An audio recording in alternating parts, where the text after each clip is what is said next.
Bang, ini bonus level. Bonus level. Pertanyaan dari saya sendiri. Tadi juga ada pertanyaan dari Mayoritas sih, Bang. Enggak. Oke.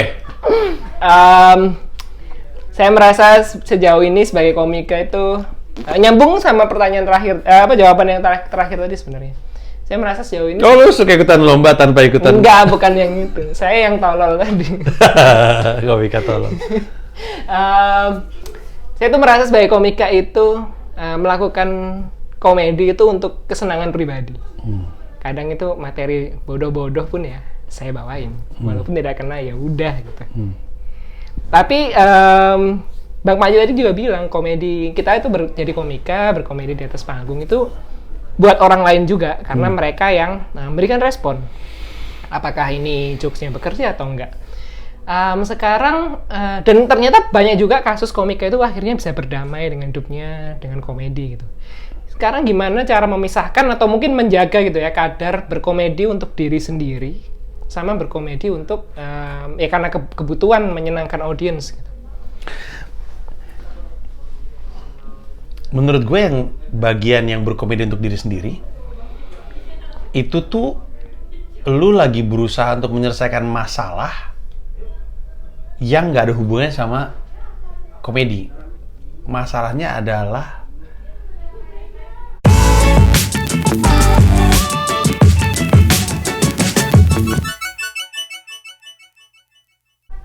pengakuan. Kalau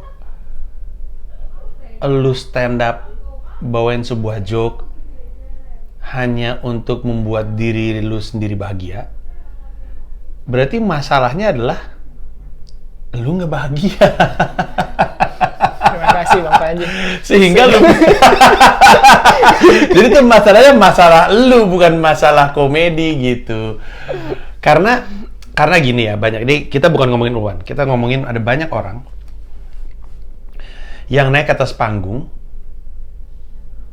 ke panggung komedi, tapi yang dia ingin selesaikan adalah masalah personalnya, yaitu tidak pernah didengar, tidak pernah dianggap, dan tidak pernah merasa punya ruang, tidak pernah, atau dia nggak ngerasa dia sukses, atau dia ngebandingin sama orang lain. Habis itu dia naik panggung untuk menyelesaikan itu. Dia pikir kalau dia udah naik panggung dan orang udah lihat, berarti masalah bahwa tidak ada yang nanggepin dia dan tidak ada yang ngeliat dia tuh selesai. Dan itu banyak banget.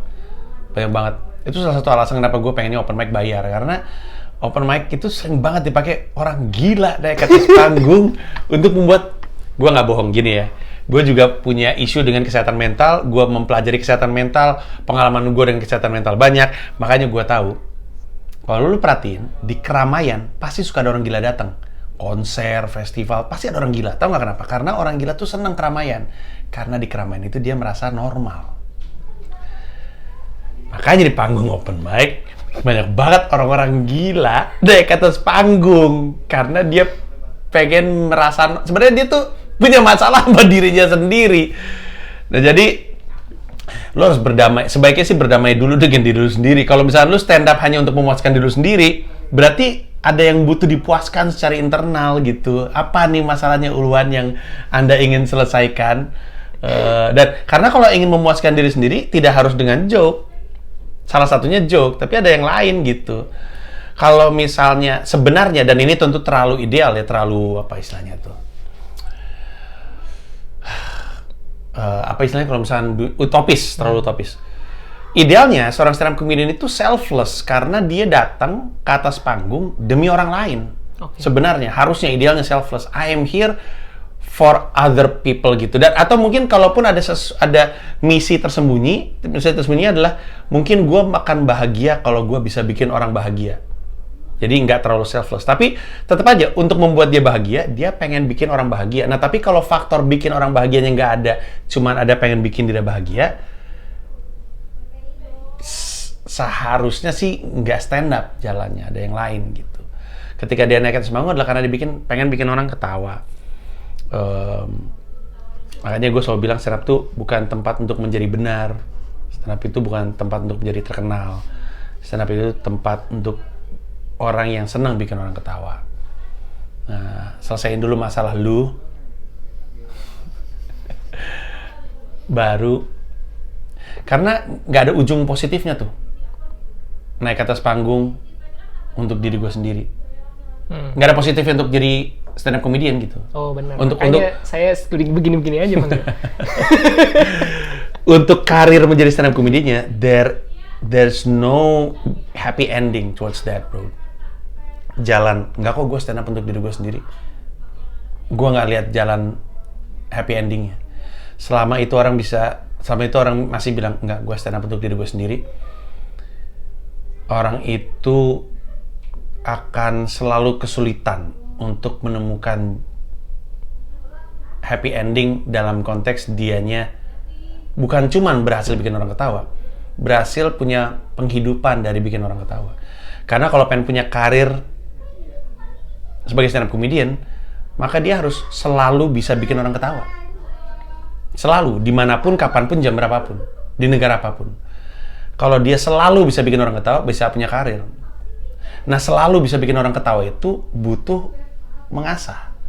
Nah, keinginan untuk mengasahnya jadi nggak ada. Karena dianya ngerasa, nggak apa-apa kan gue ngelakuin untuk diri sendiri. Nah, itu yang sulit. Ini part ini dipotong kan Bang? Enggak. Jadi bagus. Mari kita bahas diri Anda dulu. Anda punya masalah apa nih? Enggak kan, soalnya kan oh gini Bang, saya tuh pernah ada ini stand up gitu, terus ada temen kedengeran gitu penonton ngomong, wah aku nggak paham logikanya Mas ini gitu. Ketika saya lagi stand up gitu, ini materi saya Bang kayak bego gitu lah di mata mereka. Tapi ya karena saya seneng joke-nya, saya bawain aja Bang gitu. Nah, lu pernah bawain joke itu di tempat lain dan orang lain ketawa nggak? Pernah. Berarti bukan salah penonton ya. Berarti kan gini ya, kita selalu bilang nggak bisa nabrak panggung. Yeah. Artinya kalau panggungnya kayak gitu, apalagi kalau dibayar ya, sesuaikan joke-nya untuk penonton itu. Tapi ini open mic kan konteksnya kan. Jadi ya gimana ya, namanya juga ngelatih. Tapi komedian itu sebaiknya nggak nabrak panggung. Jadi bawa joke yang tepat kepada penonton yang tepat. Kalau joke itu pernah dibawain di orang lain dan pecah, lalu lu bawain di tempat lain dan nggak kena, berarti kita salah naruh joke. Ketika dia bilang, gue nggak ngerti nih orang, lu boleh bilang, nggak apa-apa orang gue suka joke-nya. Gue aja yang nggak tepat timing yang ngeluarin joke-nya karena lu bukan tipe kalau audiens yang tepat. Kalau yang tadi gue omongin adalah emang nggak kena di mana-mana, nggak ada yang ketawa sama sekali, cuman dia doang yang ketawa gitu. Nah kalau misalnya dunia nggak ada yang ketawa dan cuma dia yang ketawa, berarti salahnya sebenarnya di dia. Tapi ketika dia menutupi itu dengan bilang nggak kok untuk diri gue sendiri, ya dia susah berkembang. Tapi kalau misalnya lu pernah bawain joke itu, lu suka banget, abis itu di tempat orang lain dia ketawa, tugas lu ke depan adalah memastikan lu ketemu typical crowd kayak gini terus. Untuk memastikan joke yang lu suka tetap berhasil membuat orang ketawa dan dengan itu berhasil menghidupi lu. Ya jadi kan gue selalu bilang ya, stand up comedian tuh kalau lu ngerasa lucu, harus tugas pertama lu adalah apakah orang ngerti lucunya di mana. Jadi harus lu olah supaya orang ngerti lucunya di mana. Sisanya setelah lu berhasil mengolah itu sampai tahap membuat orang ngerti lucunya di mana, selanjutnya yang lu cari tahu adalah siapa yang satu selera sama gue. Jadi yang pertama itu adalah kemampuan teknis, yang satu lagi kemampuan positioning gitu. Kemampuan dalam pengembangan karir, kemampuan marketingnya, so to say gitu. Nah, lu tampaknya dari sisi kemampuan bikin joke-nya udah nggak ada masalah. Sekarang pertanyaan adalah gimana caranya lu bisa terus bertemu dengan tipikal penonton yang ngerti lu lucunya di mana. Itu agak susah lagi tuh. Itu butuh proses dalam karir. Alhamdulillah ternyata saya tidak sakit mental. Saya cuma tidak bisa naruh joke yang benar di penonton yang tepat. Ya, masalahnya Ulwan berarti hanya marketing. Okay. Kegiatan untuk bahkan mungkin personal branding, kegiatan untuk bilang, gue tuh tipikal seperti ini supaya orang yang suka lu merapat. Gitu ya maksud gue. Yeah. Kalau misalkan ya, karena kita asumsinya kan lu ngajar kan, lu kan kepala sekolah pecahkan. Asumsinya lu secara teori udah oke. Kalau semua penulisan beat lu benar, udah oke dan udah solid. Kalau gue jadi lu, gue akan selalu bikin showcase di depan audiens yang gue banget, atau sekali bikin showcase di depan audiens yang gue banget, gue potong-potongin, gue rilis ke Instagram, ke Twitter, dan ke YouTube. Tarik-tarikin orang. Lalu ketika orang merapat, tawarin lagi untuk datang ke showcase berikutnya. Nggak harus 30 orang, 25 orang juga nggak apa-apa. Karena yang dicari adalah kesempatan untuk ngeluarin joke-joke yang lu banget itu di depan penonton yang juga lu banget. Begitu, semakin ceruk ya, semakin mesti disiplin untuk ngelakuin yang tadi gue bilang. Showcase, rekam, upload, showcase, rekam, upload gitu. Nanti sisanya adalah berapa banyak joke yang lu punya untuk lu bisa bikin showcase terus-menerus gitu. Siap.